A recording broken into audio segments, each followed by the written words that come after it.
Dans cet abri pour familles déplacées de la capitale Port-au-Prince, des centaines de personnes se battent pour avoir à manger.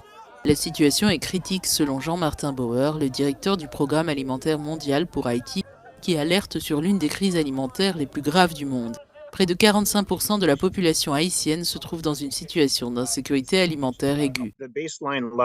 Le seuil de référence de l'insécurité alimentaire en Haïti est de 4,35 millions de personnes. C'est un chiffre énorme pour un pays de 11 millions d'habitants, un chiffre énorme. L'année dernière, nous avons apporté une aide alimentaire essentielle à 2 millions d'entre eux. Nous donnons la priorité aux plus vulnérables.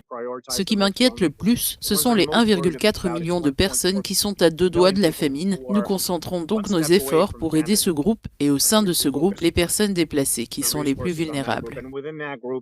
La violence terrifiante des gangs antigouvernementaux a paralysé l'économie et aggravé une situation déjà très difficile avec 15 000 personnes supplémentaires déplacées au cours du premier week-end de mars, ce qui porte à 360 000 le nombre total de personnes déplacées en Haïti selon les Nations Unies. Malgré une apparente accalmie de la violence ces derniers jours, les gangs contrôlent toujours 80% du territoire de la capitale. Outre les difficultés et les dangers liés à la distribution de nourriture dans des rues qui ne sont toujours pas sécurisées, la fermeture des ports et des aéroports suscite des inquiétudes car elle pourrait perturber encore davantage l'acheminement des vivres.